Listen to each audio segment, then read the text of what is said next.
Vamos começar a nossa EBD então. Hoje falaremos sobre a justificação, ok? Justificação. Você pode abrir sua Bíblia comigo, Romanos 8, versículo 30. Romanos 8, versículo 30. Texto já conhecido. E o motivo porque a gente tem passado, né? Nas EBDs falamos, a gente vai falar ainda sobre adoção, sobre santificação. A gente falou na semana passada sobre o chamado eficaz e hoje sobre a justificação, como que Deus nos justifica, ok? Vou ler aqui Romanos 8, versículo 30, que diz assim: E aos que predestinou, também chamou, aos que chamou, também justificou, aos que justificou, também glorificou. Amém? Vamos orar? Pai querido, pedimos ao Pai por este momento de escola bíblica, para que possamos compreender as doutrinas, para que possamos compreender a Sua palavra, que o Senhor aplique em nosso coração, que seja efetivo esta noite, para que possamos entender o processo do qual o Senhor nos salva, a forma como o Senhor nos salva e tudo que tem a ver, então, com a salvação e tudo que resulta da salvação de Cristo Jesus em nossas vidas. Obrigado, Pai, primeiramente por ter enviado Cristo Jesus para morrer na cruz por nós, para que pudesse nos justificar também. É o que nós vamos aprender hoje. Em nome de Cristo Jesus que oramos. Amém. Eu vou contar uma história para início. Obviamente não vou citar nomes, mas foi uma história que aconteceu em uma igreja onde a gente estava. Uma professora de EBD perguntou para as crianças, né, o que é justificação pela fé? E aí a resposta da própria professora foi que justificação pela fé é quando você pega a sua fé e justifica. Então ela diz que justificação pela fé é quando você pega a sua fé e justifica. O que, né, faz um pouco de sentido, mas não é aquilo que nós vamos estudar hoje. Não é o que é justificação de fato pela fé. O que é justificação pela fé? Quando a gente fala sobre justificação, nós devemos compreender o processo pelo qual Deus nos salva. Então, como eu falei na oração, às vezes a gente acha que o cristão que é salvo, então a pessoa ela vai lá, confessa Cristo como seu Senhor e Salvador, ela se torna então salva, e aí o único resultado da salvação dela é que agora ela pode ir para o céu. Então a gente pensa só na salvação da pessoa, para que agora ela possa ir para o céu. Só que a salvação em Cristo Jesus é muito mais do que apenas possibilitar a pessoa para ir para o céu. A salvação em Cristo Jesus nos dá muitos benefícios. E esse é um dos benefícios, um dos maiores benefícios que nós recebemos. E é por meio dele que nós podemos, então, ser salvos, que é a justificação. A justificação pela fé é uma doutrina extremamente importante para os reformados. Foi extremamente importante em toda a história da igreja. Próprio Agostinho era o que mais falava sobre a justificação pela fé, e por isso que era muito condenado pelas pessoas. No seu livro, né, que é Confissões, nesse livro sobre confissões, o resultado dele, né, no final, ele fala então que ele entende que todas as suas confissões elas são necessárias, mas que ele, na verdade, entendeu que ele é justificado de todas as suas confissões, de todos os seus pecados. Então, a justificação pela fé é muito importante para que a gente possa entender esse benefício que nós temos em Cristo Jesus. Então, vamos começar aqui. Creio que todo mundo está com a folha. Eu também mandei no grupo. Capítulo 11 da Confissão de Fé de Batista de 1189, sobre a justificação. Primeiro ponto, então. Aqueles a quem Deus chama eficazmente. Então, aquilo que nós vimos na semana passada, que Deus chama de maneira eficaz, Se Deus chama uma pessoa para a salvação, Ele chama de maneira eficaz. Aqueles a quem Deus chama eficazmente, Ele também livremente justifica. Ele justifica a quem Ele quer.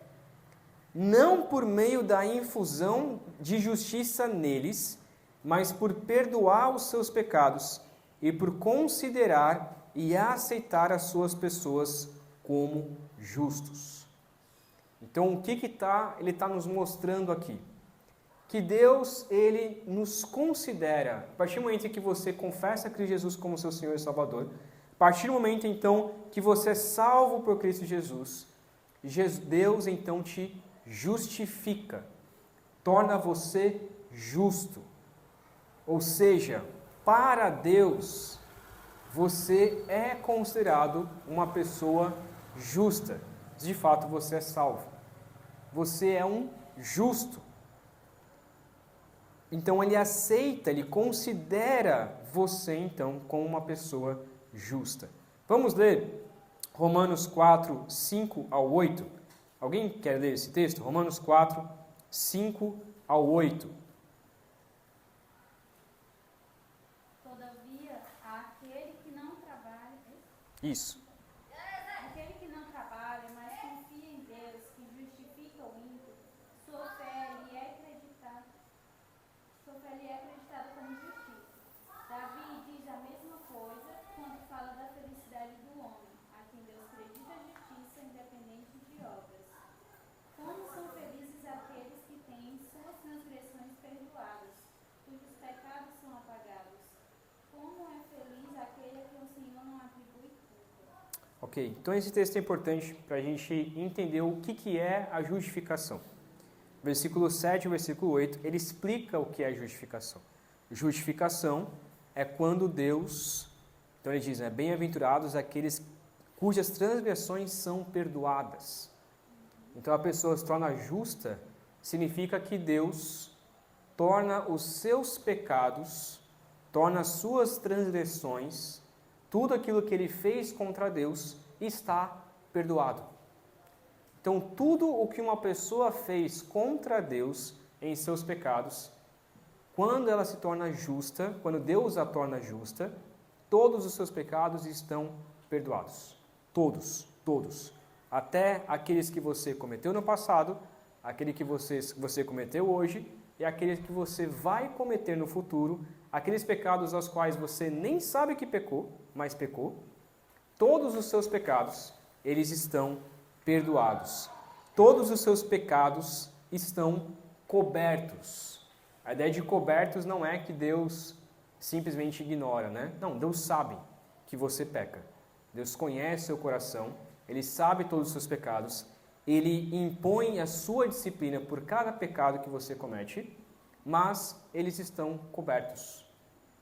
Eles estão, entre aspas, né? Deus os esconde no sentido de que Ele não leva, Ele não joga então na sua cara novamente a culpa do pecado. Então o versículo 8 diz, bem-aventurado a quem o Senhor não atribui pecado. Então quando você é salvo por Cristo Jesus, todos os seus pecados estão literalmente perdoados. Literalmente perdoados. E para Deus, você é então uma pessoa justa. Para Deus, você não é mais ímpio. Você é pecador? Sim. Pecador no sentido que você continua cometendo pecado. Mas você não é pecador no sentido da palavra de que você merece agora o inferno. Você não merece mais o inferno. Você agora vai receber, então, o céu, porque você é justo. Então, continuando aqui, como que, então, nós somos justificados? Por que meio que Deus perdoa os nossos pecados? Como que Deus apaga as nossas transgressões?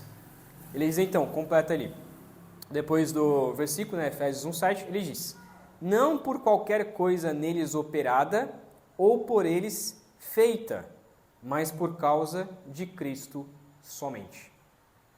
Então, não é por algo que eu fiz ou deixei de fazer. Então, eu não sou justo porque a partir do momento em que eu aceitei a Cristo como o Senhor e Salvador da minha vida, a partir desse momento eu nunca mais pequei. É mentira. Aí você está mentindo. Não, porque a partir do momento em que eu aceitei a Cristo Jesus como o Senhor da minha vida, eu deixei todos os meus pecados, deixei todos os meus vícios, eu não peco mais. Hoje, agora, eu sou santo. Aí você está mentindo. E como diz em 1 João, um texto que a gente vai ler hoje, 1 João 1,9, que diz que se você diz que você não tem pecado, você é mentiroso. 8 ao 10 diz isso. Se você diz que você não tem pecado, você é mentiroso. Então, se não é por aquilo que eu faço, se não é porque agora eu vivo uma vida justa, então é por meio de quem? Como que eu sou justificado? O texto diz, então, que é por causa de Cristo somente. Daí, então, que vem a doutrina que nós acreditamos nos 5 pontos, não do calvinismo, 5 pontos, os 5 solas, e um dos pontos é o sola Christus. Sola Christus, que é exatamente essa ideia. Nós somos justificados somente por Cristo Jesus. Somente por Cristo Jesus nós somos, então, justificados. Eu vou ler um dos textos que ele coloca aqui, que é o 1 Coríntios 1, 30 a 31, que diz assim: É, porém, por causa dele que vocês estão em Cristo Jesus, o qual se tornou para nós sabedoria de Deus, justiça, santidade e redenção, a fim de que, como está escrito, aquele que se gloriar, glorie-se no Senhor. Então, se você tiver algum motivo para se gloriar em dizer, nossa, olha o que eu fiz, olha o que eu fiz uma coisa boa, fiz uma coisa justa, tudo que você faz de bom, tudo que você faz de justo, é por causa de Cristo Jesus, que é o que a gente vai ver daqui a pouco. Então, é somente em Cristo Jesus que nós somos justificados. Ele continua aqui, daqui a pouco eu vou abrir para algumas perguntas nesse primeiro ponto. Não por lhes imputar como sua justiça a sua própria fé, o ato de crer ou qualquer outra obediência evangélica, mas pela imputação da obediência ativa de Cristo a toda a lei e da obediência passiva em sua morte por sua completa e única justiça pela fé. O que esse texto então está dizendo? Que não é porque eu passei a ter fé por mim mesmo, né, porque agora eu tive fé por mim mesmo, que eu sou justificado. Não é pelo ato de crer. Então agora eu creio e sou justificado. Não é por qualquer outra obediência evangélica. Ou seja, não, a partir de agora eu uso roupa decente para vir para a igreja, a partir de agora eu deixo o cabelo comprido, a partir de agora eu não uso mais shorts, eu só uso calça, a partir de agora eu uso terno e gravata para vir para a igreja. Então, por causa dessas obediências evangélicas, é que eu sou justificado. Não, o texto diz que não é por nada disso, mas é pela imputação da obediência ativa de Cristo a toda a lei. Ou seja, porque Jesus obedeceu toda a lei, é que eu sou justificado. Se Jesus tivesse pecado em um só ponto, a gente não poderia ser justificado. Eu não lembro se foi... Não foi o Silas Malafaia, foi o outro do Templo de Salomão, como que é o nome? O Edir Macedo. O Edir Macedo tem um vídeo dele, não é tão antigo, que ele diz que Jesus Cristo pecou. Por que ele diz que Jesus Cristo pecou? Porque ele diz que lá no primeiro milagre de Jesus, quando Jesus transformou água em vinho, ele fala que não faz sentido Jesus ter transformado algo bom, que é a água, em algo ruim, que é o vinho, de acordo com ele. Então Jesus pecou, ele errou, porque ele transformou uma coisa que é boa, a água, transformou em algo ruim, que é vinho. Só que o problema disso é que se ele falar que Jesus errou, Jesus pecou, então a fé dele ela é inútil, ela é vazia. Porque ele não pode ser justificado por Deus se ele acreditar que Jesus pecou. Então não é pela nossa obediência que nós somos justificados, mas é pela obediência de Cristo Jesus, em obedecer cada vírgula, cada ponto da lei. Jesus obedeceu a tudo, todas as coisas, cada ponto da lei, Jesus obedeceu. Tem outros que dizem, não, mas Jesus, ele foi contra a lei quando ele curou no sábado. Não, ele não foi contra a lei quando ele curou no sábado. Eu já ouvi várias pregações e até quase meio que acreditei nessas ideias, essas pregações no meu tempo que eu quase virei um liberal. Já tive essa época, tá? Que eu quase virei um liberal. E muitas pregações que eu ouvia, não, mas Jesus também descumpriu a lei. Não, Jesus não descumpriu a lei em nenhum ponto. Ele obedeceu toda a lei. Cada fiozinho, cada vírgula, cada tio da lei, Jesus, ele obedeceu. E por causa disso é que nós podemos ser salvos.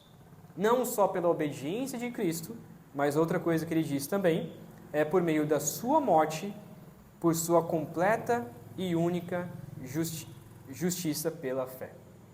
Então, nós somos salvos pela obediência de Cristo Jesus, justificados pela obediência de Cristo Jesus, somos justificados porque ele foi obediente até a morte e morte de cruz. Então, ele foi obediente à lei e foi obediente a Deus Pai. E por causa dessa obediência é que nós recebemos, então, a justificação. E o terceiro ponto, porque nós podemos ser salvos, é que esta fé, estas que não têm de si mesmo, ou seja, nossa fé não vem de nós mesmos, nós não criamos fé, essa fé não vem de nós, pois ela é um dom de Deus. Então, Efésios 2, 8 e 10, texto mais conhecido, um dos textos mais conhecidos para os reformados, João 1,12 e Romanos 5,7 vai falar sobre isso. De que a nossa fé não vem de nós. Ela é uma graça, é um dom de Deus.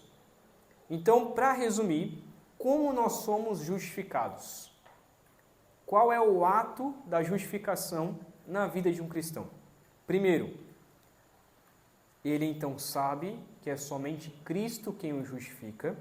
Segundo, que é a obediência de Cristo que o justifica e não a nossa obediência. E terceiro, que essa justiça é um dom de Deus. E a fé também, para que ele creia, é um dom de Deus. Tudo isso, então, é um ato de Deus. E é por meio disso, então, que ele é justificado. Ok? Alguma pergunta até essa primeira parte? Vai, irmão João. Se o bispo Macedo diz uma palavra dessa, que Jesus pecou, quando transformou água em vinho, então você quer saber, você quer dizer que ele é mais sabido que Jesus. E como Jesus transformou água em vinho, por causa que ele sabe o que está fazendo. Aí nessa igreja aí eu não ia mais não. E justamente. Não só essa fala, mas muitas outras que ele acredita. Irmãos, a gente, às vezes, falar uma palavra que talvez seja um pouco dura, né? Mas muitas vezes a gente considera pessoas e pastores que vão na Universal, na Graça e tantas outras igrejas assim, às vezes nós consideramos como irmãos. E tudo bem, sempre há ali, como também há dentro do catolicismo, pessoas que creem de fato em Cristo Jesus e são salvas por Cristo Jesus. Mas nós não podemos considerar a Igreja Universal, a da Graça e tantas outras como igrejas parceiras, como igrejas cristãs.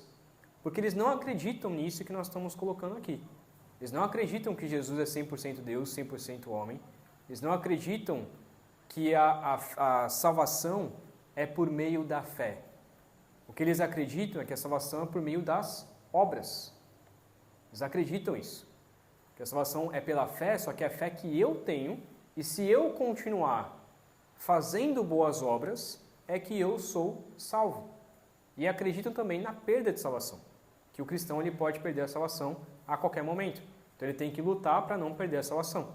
Qual é o problema disso? O problema disso é isso que nós estamos pontuando aqui. Que nós acreditamos que somos salvos somente por Cristo.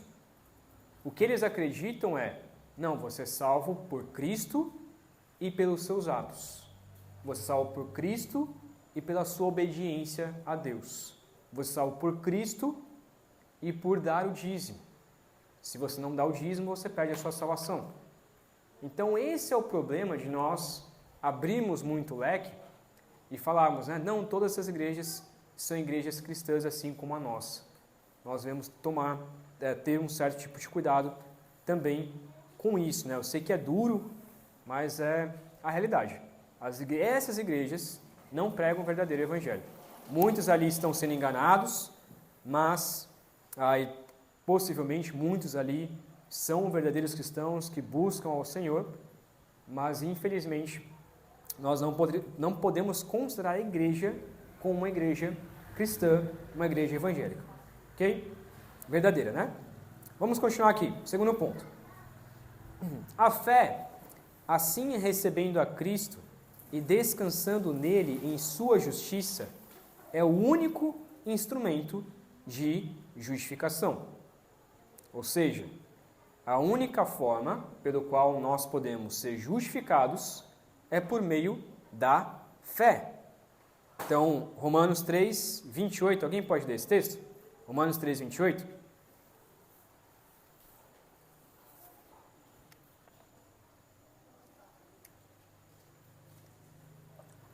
Alguém pode ler?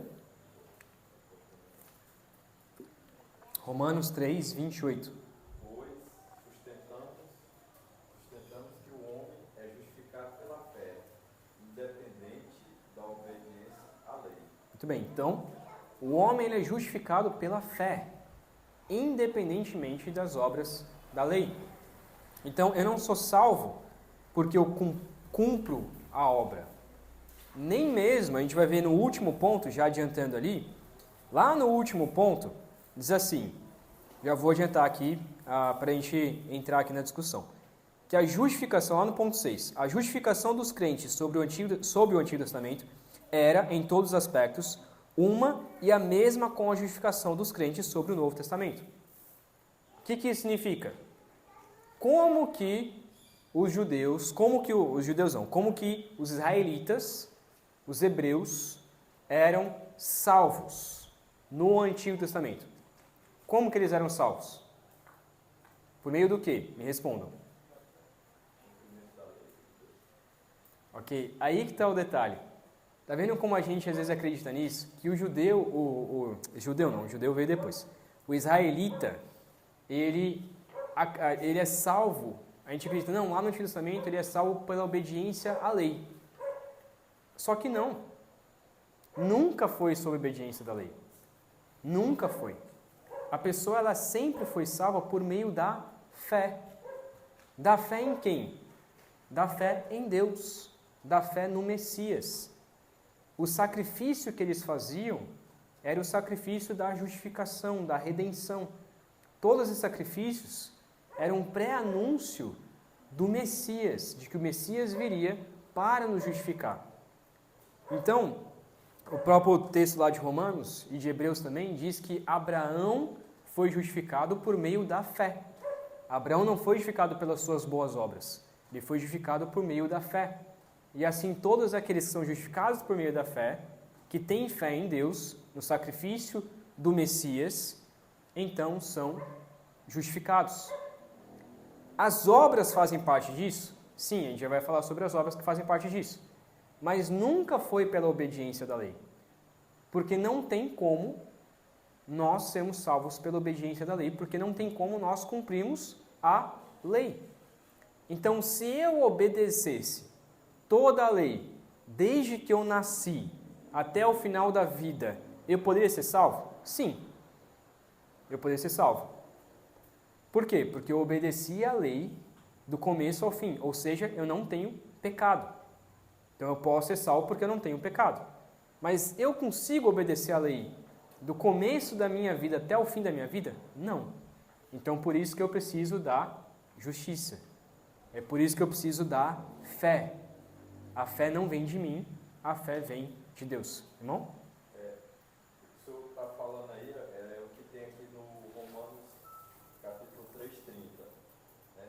Ele fala assim: visto que existe um só Deus, que pela fé justificará os circuncisos e os incircuncisos.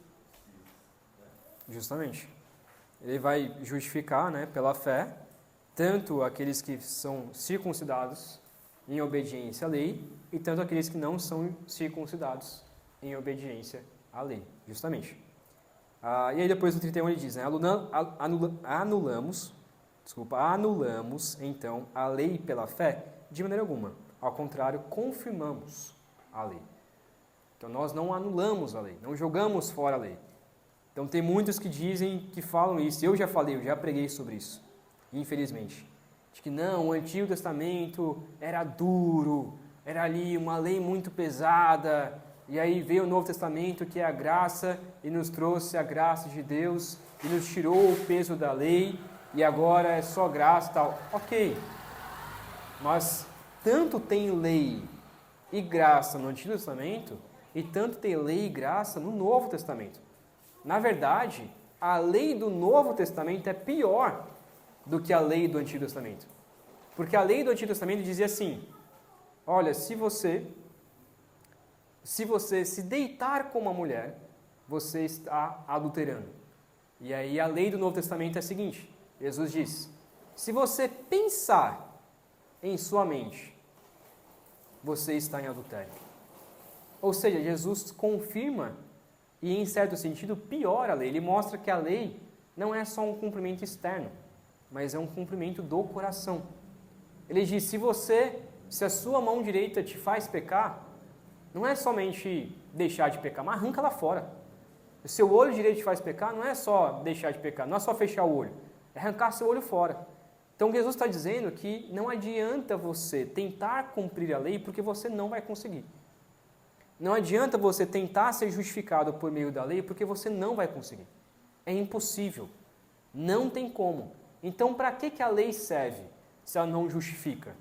A lei serve para mostrar o nosso pecado. A lei serve para mostrar o que nós deveríamos ser, mas nós não vamos conseguir cumprir aquilo que nós deveríamos ser. Então, nós precisamos do quê? Do sacrifício. E o sacrifício, então, é o que nos justifica. Então, quando sacrificavam então um animal, não era somente o ato do sacrifício, mas a fé naquilo que aquele sacrifício representava. Então, é a obediência a Deus. Então, não é somente o cumprimento da lei vazio.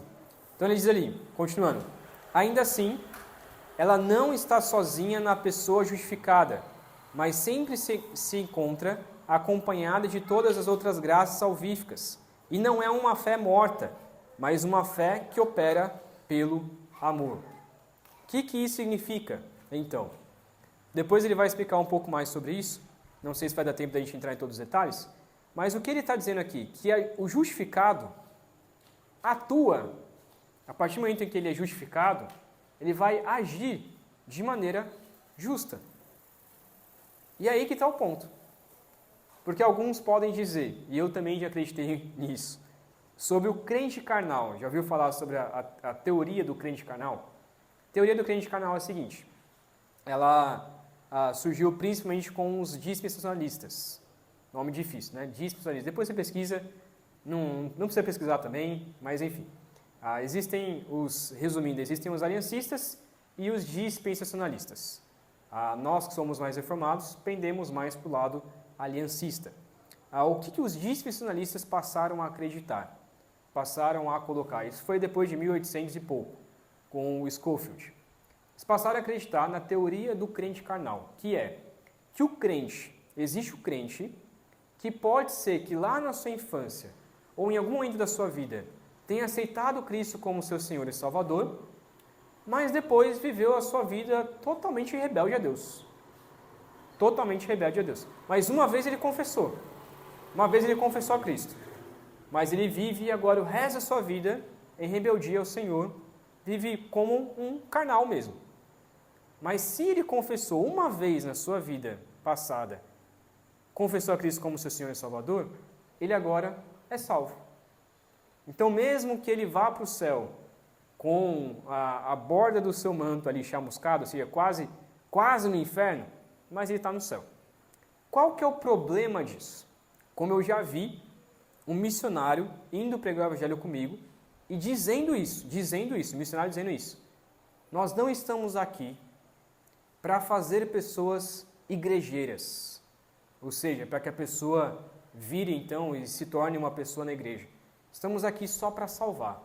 Então, se a pessoa confessa a Cristo como seu Senhor e Salvador e continua sendo católico, continua sendo espírita, continua sendo ateu, continua vivendo uma vida em rebeldia contra Deus, o que importa é que ela confessou a Cristo uma vez na sua vida.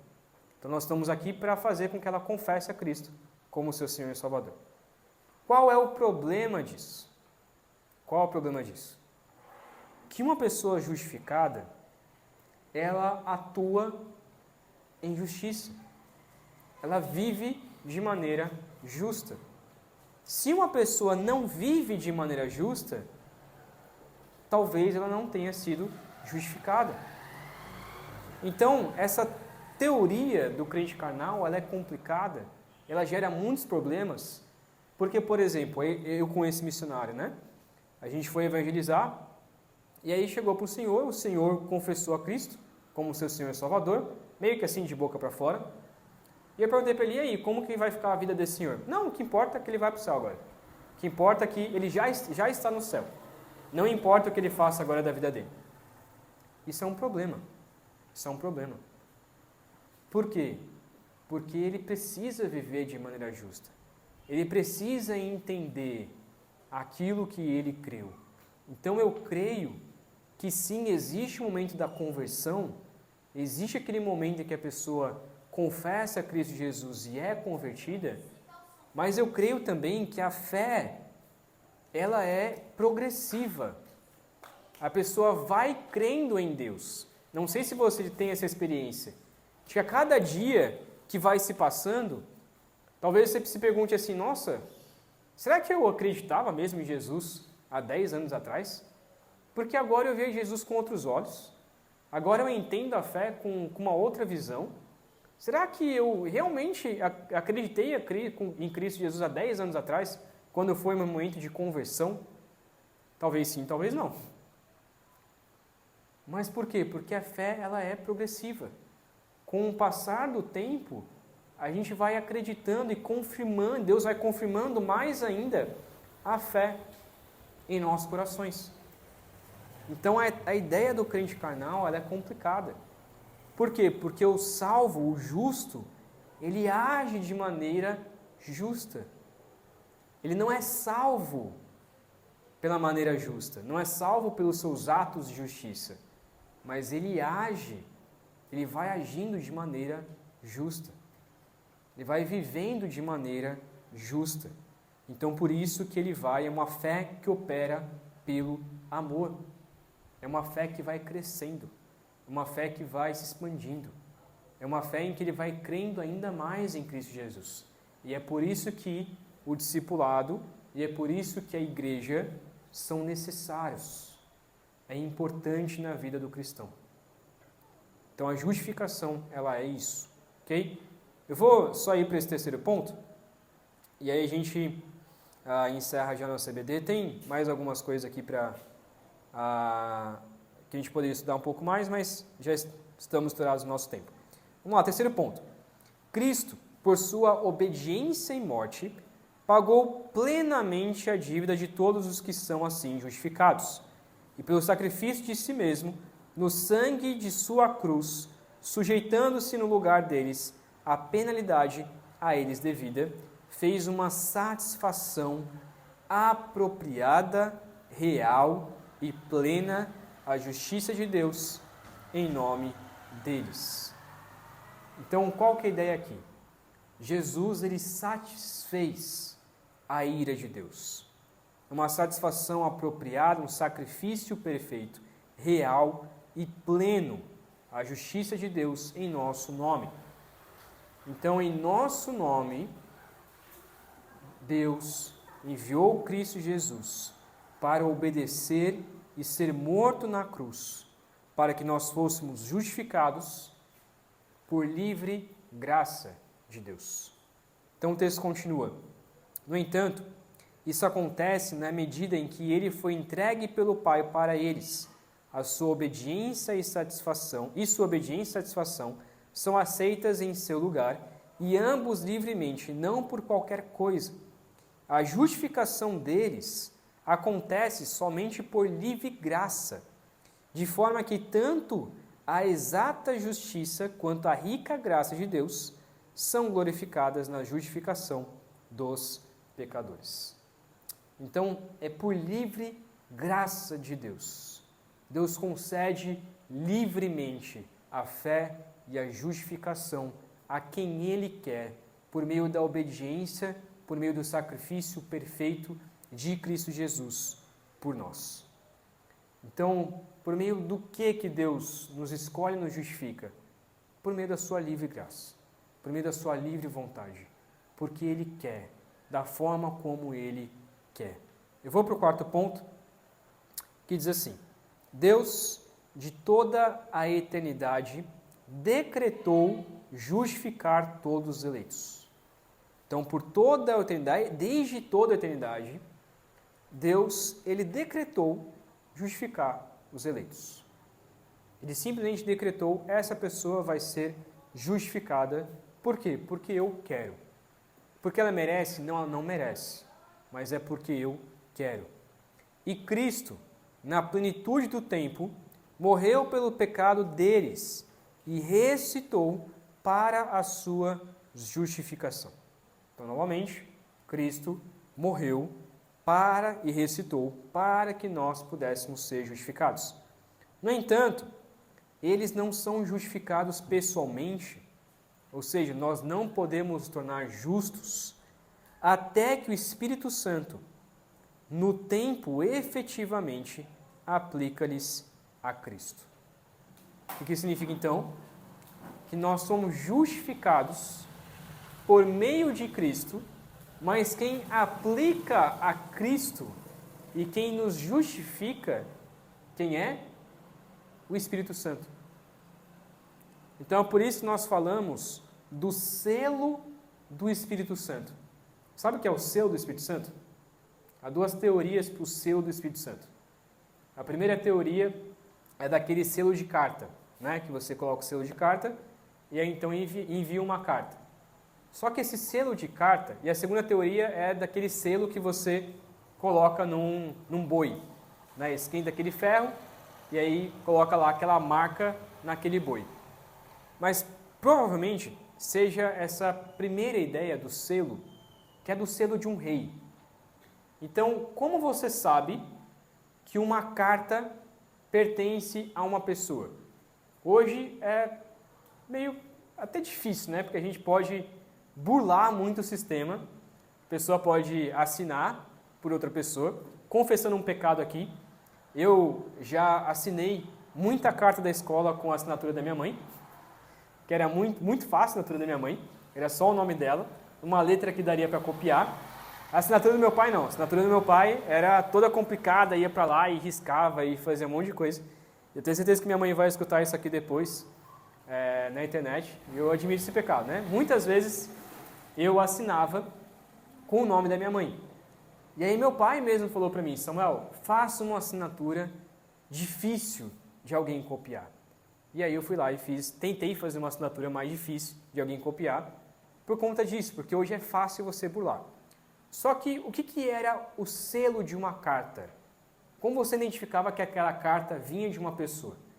Era um molde que a pessoa tinha, esquentava uma vela, normalmente vermelha, e colocava essa vela, como que é o nome do negócio da vela? A cera da vela, e pingava a cera da vela em cima ali da carta, aonde fecha a carta. Então, para a gente selar aquela carta ali. E aí você vinha com um moldezinho que só aquela pessoa tinha e guardava, e aplicava esse molde de madeira ou de ferro em cima ali daquela cera, e aí tinha a sua marca registrada naquela carta. O que então é o selo do Espírito Santo? É a marca colocada pelo Espírito Santo em nós para dizer: esse aqui me pertence. Esse aqui me pertence. Qual que é a questão do selo do Espírito Santo? Que quando Deus sela uma pessoa, não tem como desselar. Porque como uma carta, se de repente o carteiro, ele vai lá e abre a carta, estou curioso, ele vai lá e abre aquela carta, e começa a ler aquela carta, e depois ele tenta fechar. Ele vai conseguir fechar? Não. Por que não vai conseguir fechar? Porque já foi estragada. Então, nas garantias, quando você compra um equipamento, tem lá: não arranque esse selo, senão você perde a garantia. Em muitas máquinas tem escrito isso. Se você arrancar esse selo, você perde a garantia. Só que o selo do Espírito Santo não pode ser tirado. Então é impossível, usando essa ilustração, é impossível nós perdermos a garantia. É impossível alguém abrir esse selo. Não tem como. E o que significa? Que se uma pessoa ela é justificada por Deus por meio do Espírito Santo, e Cristo é aplicado no coração daquela pessoa, se ela de fato é justificada, ela não perde a sua salvação. Mas e se de repente a pessoa, que uma vez era crente, foi isso na semana passada, uma vez crente, de repente agora vive uma vida totalmente longe de Deus? O que acontece com ela? Ela perde a salvação? Não. Possivelmente ela nunca foi selada. Possivelmente ela nunca foi justificada. Porque se ela de fato fosse justificada, uma hora ou outra ela iria voltar para Deus. Deus a traria de volta. Mesmo que ela passasse um tempo de rebeldia, mas Deus poderia então a trazer de volta. Mas se ela continua em rebeldia para o fim de sua vida, provavelmente ela nunca foi crente. Nós podemos julgar isso? Não. Quem pode julgar isso é Deus. Existem muitos casos, irmãos, para encerrar aqui, existem muitos casos de pessoas, de pastores, que viveram anos de ministério, estou colocando aqui 30, 40 anos de ministério, que foi jubilado. Sabe o que é jubilado, né? A pessoa que passou tanto tempo e ela foi aposentada, então, como pastora. Nós falamos que ela foi jubilado como pastor. Pessoa, depois de jubilado, ou depois de sua morte, descobre inúmeros pecados. Inúmeros pecados. Conversando com os pastores que eu conheço, existe um caso, eu não sei o nome, não sei a igreja, então não tenho a mínima ideia, mas a história é de um pastor que serviu, se não me engano, 40 anos no ministério aqui em Teresina, numa igreja, acho que era uma igreja batista, serviu há 40 anos, foi jubilado, casado com filhos, era casado, tinha filho, tinha neto, se não me engano, tinha neto, e depois que ele jubilou, ou seja, depois que ele completou todos os seus anos de ministério, chegou para a esposa, chegou para a igreja e disse o seguinte, isso é para vergonha mesmo, disse o seguinte: na verdade, eu sempre fui homossexual e eu nunca acreditei em Deus. A igreja, a pregação do evangelho, era simplesmente um trabalho. Eu considerava como trabalho, considerava como minha vida de trabalho, mas nunca acreditei em nenhuma palavra do que eu pregava. E a partir de agora que eu fui jubilado, eu quero viver minha vida. Casou com um homem mais novo, bem mais novo do que ele, e foi viver a sua vida. E normalmente pastores jubilados continuam recebendo uma bonificação da igreja. Um homem que pregou o evangelho, que muitas pessoas devem ter se convertido com ele, hoje, nem sei se está vivo, nem conheço, mas eu sei da história, que vive uma vida totalmente regressa. E aí? Ele é salvo? Provavelmente não. Não há como julgar, mas provavelmente. Mas ele serviu 40 anos de ministério. É o que Jesus diz. Muitos chegarão no céu e falarão: Jesus, expulsei demônios, preguei o evangelho, fiz isso, fiz aquilo. Deus vai olhar para a pessoa e falar assim, sai daqui, eu nem te conheço. Nem sei quem você é, porque você não tem o selo. Você não foi justificado por Deus. Não adianta nada. Irmão João, quer falar uma coisa?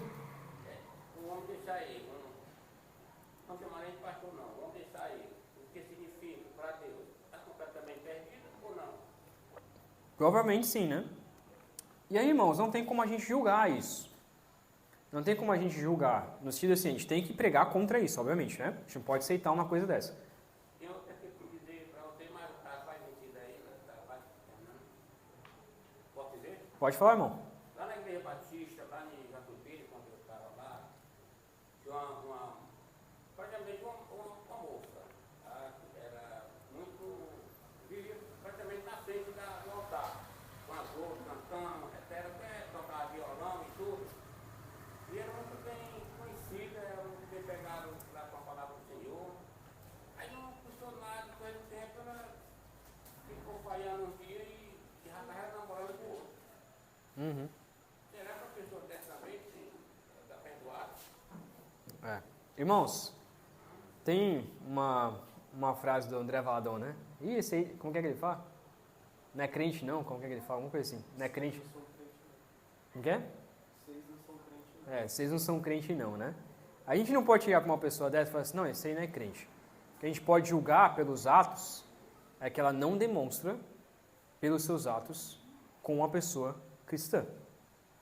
Para mim, não existe crente carnal. Então, possivelmente, a pessoa nunca foi crente. E a Bíblia fala, lá em Mateus 18, quando fala sobre expulsar, né, as pessoas da igreja, depois a gente pode discutir uma hora sobre isso, é importante a gente discutir uma hora sobre isso, mas quando eu falo sobre expulsão de uma pessoa da igreja, ou excomunhão, como eu gosto de chamar melhor, ele fala assim, não considerem como crente, ou seja, considerem ele como gentil e publicano. Não é que a gente está dizendo que aquela pessoa não é crente, mas que os seus atos de rebeldia demonstram que aquela pessoa não é crente. E o que a gente faz com uma pessoa que não é crente? O que a gente faz com uma pessoa que não é crente? A gente evangeliza. Então, se uma pessoa dessa, né, por exemplo, esse pastor, que eu contei o caso, ou essa irmã que o João falou, e tantos outros casos que a gente conhece na igreja, que já viveu anos de igreja sabe muito bem disso. O que a gente faz com uma pessoa que uma vez estava na igreja e hoje não está mais e vive totalmente em desobediência a Deus? O que a gente faz com ela? A gente prega o evangelho. E não é simplesmente falar, irmão, volta para a igreja. É falar, irmão, creia em Cristo Jesus. O evangelho é esse aqui. Deixa eu te apresentar. Não, já sei o evangelho. Não sabe não. Se você soubesse o que era o evangelho, você não estava aí. Então deixa eu te pregar novamente o evangelho. E prega o evangelho novamente. Então, voltando para a ideia aqui, o homem não perde a salvação, mas, como diz o ponto 5, ele perde a alegria de viver com Deus, até que se arrependa novamente. Então eu vou ler o ponto 5 aqui rapidinho, eu sei que já passamos nosso tempo, mas é importante. Diz assim, Deus continua a perdoar os pecados daqueles que são justificados. E embora nunca possam cair do estado da justificação, ou seja, nunca possam perder a fé, contudo podem, por seus pecados, cair no desagrado paternal de Deus. E nessa condição, eles usualmente não têm a luz de sua face restaurada até que se humilhem, confessem seus pecados, peçam perdão e renovem sua fé e arrependimento. O que esse texto está dizendo? Que um crente não pode perder a sua salvação. Mas se ele é justificado e está vivendo em pecado, está pecando, o que ele vai perder? A comunhão com Deus. A alegria de chamar Deus de Pai. A alegria de ter Deus, a comunhão de Deus com o Pai. Não tem como um crente ter comunhão plena com Deus se está pecando. Não tem como. E muitas vezes a gente fala assim, eu não sei porque as coisas acontecem com a minha vida, eu não sei porque eu ando depressivo, eu não sei porque eu ando triste, eu não sei porque está acontecendo, eu não sei. Eu sei. Tem algum pecado que você precisa confessar. Você precisa mudar a sua vida. Você precisa pedir perdão ao Senhor. Você precisa pedir um renovo de Deus. e você vai deixar de estar assim. Então, irmãos, essa pessoa, ela tem o desagrado paternal de Deus. Ou seja, Deus está triste ou está frustrado com essa pessoa nesse sentido, né? Essa pessoa se torna desagradável, ainda que ela é justa, mas está desagradável, os seus atos são desagradáveis ao Senhor. O que ela precisa fazer?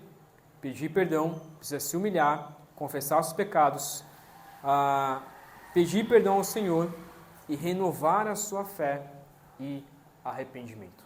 Só assim, então, a pessoa pode voltar a ter uma perfeita comunhão com Deus. Irmãos, vamos encerrar, que a gente já passou do nosso tempo. Vamos orar por isso? Orar para que Deus confirme, primeiramente, a nossa fé em Cristo Jesus. E também pedir para que Deus renove os nossos corações, que a gente possa andar como pessoas justas. Vamos orar? Pai querido, queremos te pedir, ó Deus, que o Senhor nos ajude a crermos na justificação pela fé, que é apenas por meio de Cristo Jesus, não é pelos nossos atos de bondade, mas é pelos atos de Cristo Jesus, pela obediência de Cristo Jesus pela fé. Ó Deus, que possamos crer nessas verdades, viver essas verdades, ser justificados pelo Senhor, vivermos como justos. Ó Deus, nos ajude a confessar os nossos pecados, nos ajude a ter a alegria do Senhor, nos ajude a ter a alegria de ler a Tua palavra, de orar, de praticar a Tua justiça, de viver em comunhão com o Senhor. Nos ajude, ó Pai, a ter essa alegria restaurada em nossos corações, essa alegria, essa perfeita comunhão que só existe por meio da justificação pela fé. Ó Pai, nos ajude também a pregar o Evangelho mais e mais àqueles que estão em rebeldia contra o Senhor. É o que oramos em nome de Cristo Jesus. Amém.